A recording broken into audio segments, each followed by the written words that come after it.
Musdalifah NIM 45221040 dari kelas 1B D4 Administrasi Bisnis Politeknik Negeri Ujung Pandang. Jadi, pada kesempatan kali ini saya akan membahas mengenai sistem ekonomi di dunia dan di Indonesia. Adapun pokok bahasannya, yang pertama, sistem ekonomi tradisional, yang kedua, sistem ekonomi kapitalis, yang ketiga, sistem ekonomi sosialis, yang keempat, sistem ekonomi liberal, yang kelima, sistem ekonomi campuran, dan yang terakhir, sistem ekonomi Indonesia. Sebelum kita masuk ke pokok bahasan yang pertama, adapun definisi sistem ekonomi, yaitu cara atau strategi suatu bangsa atau negara dalam mengatur kehidupan ekonominya dalam rangka mencapai kemakmuran masyarakatnya. Pokok bahasan yang pertama yaitu sistem ekonomi tradisional, di mana sektor ekonomi berkaitan erat dengan tradisi dan adat istiadat. Adapun kelebihannya yaitu yang pertama, sumber daya dan lingkungan terjaga. Yang kedua, hubungan masyarakat masih kuat. Kemudian kekurangannya itu yang pertama, pemenuhan kebutuhan bergantung dari alam. Yang kedua, peradaban sulit maju dan berkembang. Sistem ekonomi selanjutnya yaitu sistem ekonomi liberal, di mana masyarakatnya memiliki kebebasan di sektor ekonominya. Kemudian kelebihannya itu yang pertama, masyarakat memiliki hak yang sama di sektor ekonomi. Yang kedua, produktivitas tinggi. Yang ketiga, masyarakat memiliki inovasi dan kreativitas yang tinggi. Di samping itu, adapun kekurangannya. Yang pertama, memicu terjadinya monopoli pasar. Yang kedua, terdapat kesenjangan ekonomi yang dalam. Yang ketiga, perekonomian mudah menghadapi ketidakstabilan. Selanjutnya, sistem ekonomi liberal. Ada juga yang namanya sistem ekonomi sosialis, di mana pemerintah memiliki kuasa penuh dalam sektor ekonominya. Kelebihannya yang pertama, ekonomi masyarakat ditanggung pemerintah. Yang kedua, pemerintah mudah mengendalikan harga dan inflasi. Yang ketiga, kondisi pasar dalam negeri stabil. Kekurangannya yang pertama, masyarakat tidak memiliki kebebasan di sektor ekonomi. Yang kedua, terhambatnya inovasi dari masyarakat. Yang ketiga, rentan apabila ada konflik politik. Kemudian sistem ekonomi selanjutnya yaitu sistem ekonomi campuran. Sistem ekonomi campuran ini di mana pemerintah dan masyarakat memiliki peran yang seimbang dalam sektor ekonomi. Adapun kelebihannya yaitu yang pertama, mencegah adanya monopoli pasar. Yang kedua, kestabilan ekonomi lebih terjamin. Yang ketiga, sektor ekonomi diarahkan untuk kepentingan masyarakat. Di samping itu, adapun kekurangannya, yang pertama, keuntungan pihak swasta tidak maksimal. Yang kedua, tidak jelasnya batasan pemerintah dan swasta dalam perekonomiannya.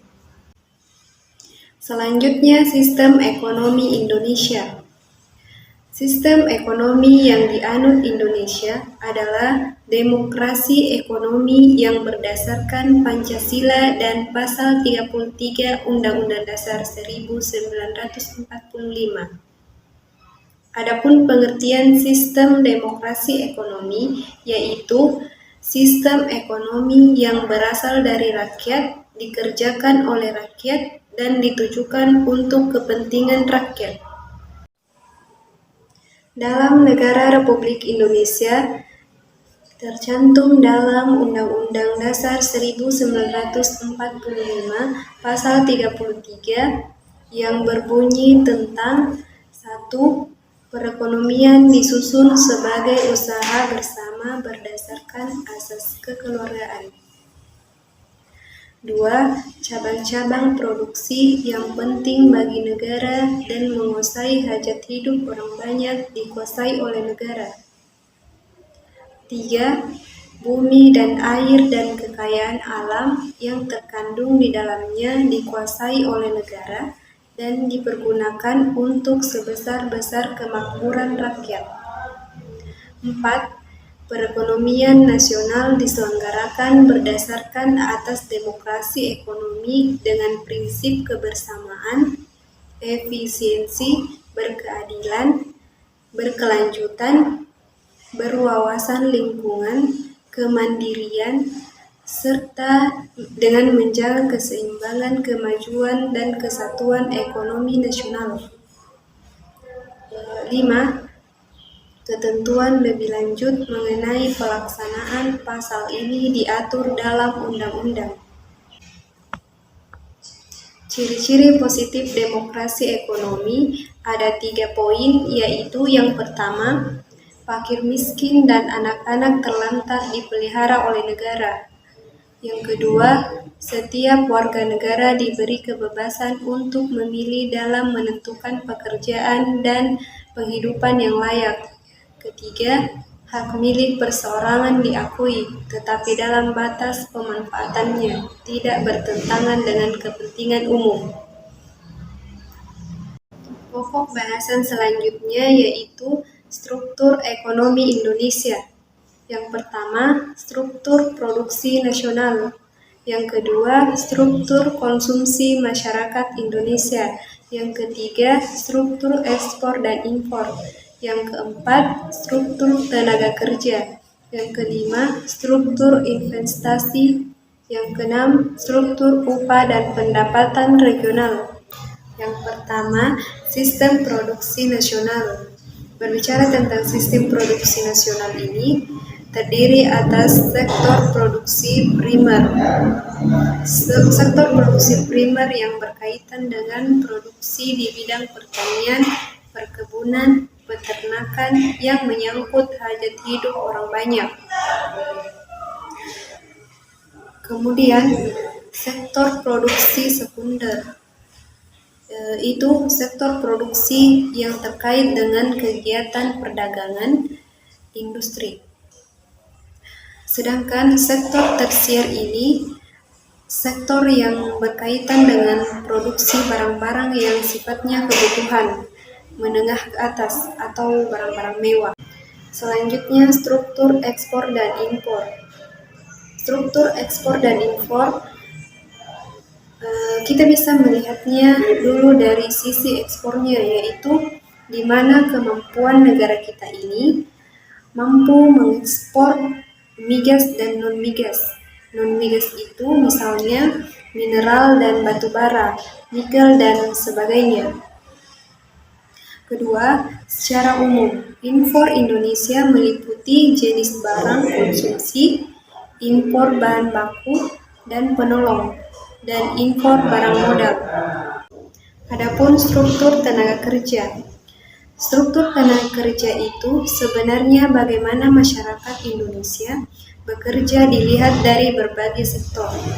Secara umum, struktur tenaga kerja tersebar mulai dari bidang yang pertama, pertanian, peternakan, kehutanan, dan perikanan.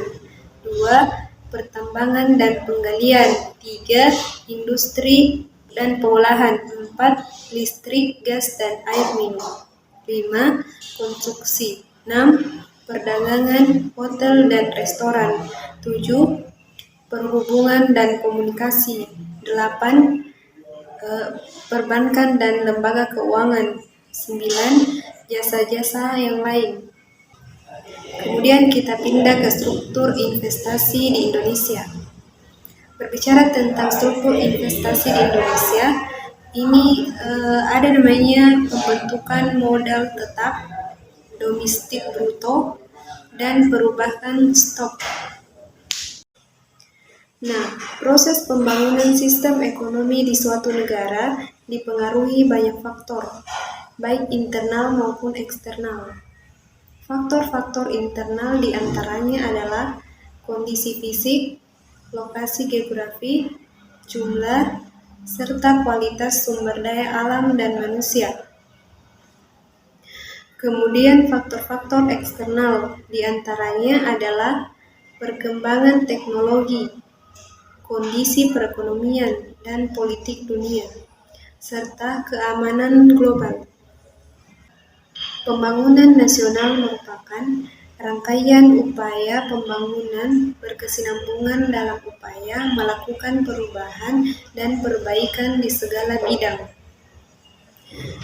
Jadi, di dalam konsep sistem ekonomi perlu ada namanya pembangunan nasional, sehingga pembangunan itu berkesinambungan, mulai dari sisi barat sampai dengan sisi timur Indonesia, sehingga setiap masyarakat itu mampu merasakan perubahan di segala bidang. Kemudian adapun tujuan pembangunan nasional adalah membangun manusia Indonesia seutuhnya untuk mewujudkan masyarakat adil dan makmur, material dan spiritual berdasarkan Pancasila dan Undang-Undang Dasar 1945. Selanjutnya, adapun pola dasar pembangunan nasional dilaksanakan dalam 3 tahapan, yaitu 1. Pola umum pembangunan jangka panjang, yaitu 25 tahun. Kedua, pola umum pembangunan jangka menengah, yaitu 25 tahun. Ketiga, pola umum jangka pendek, yaitu 1 tahun. Adapun masalah-masalah ekonomi yang dihadapi Indonesia yaitu kemiskinan, keterbelakangan, pengangguran dan keterbatasan kesempatan kerja, kekurangan modal, dan pemerataan pendapatan. Ukuran keberhasilan pembangunan nasional terdiri atas 4 poin. Yang pertama, peningkatan GNP dan IPC. Yang dimaksud dengan IPC ini semacam indikator-indikator pembangunan nasional. Kedua, ketakwaan terhadap Tuhan Yang Maha Esa. 3. Nilai-nilai budaya. Keempat, keluhuran akal budi. Demikian pembahasan materi tentang sistem ekonomi di dunia dan Indonesia. Sekian, wabillahi taufiq wal hidayah. Wassalamualaikum warahmatullahi wabarakatuh.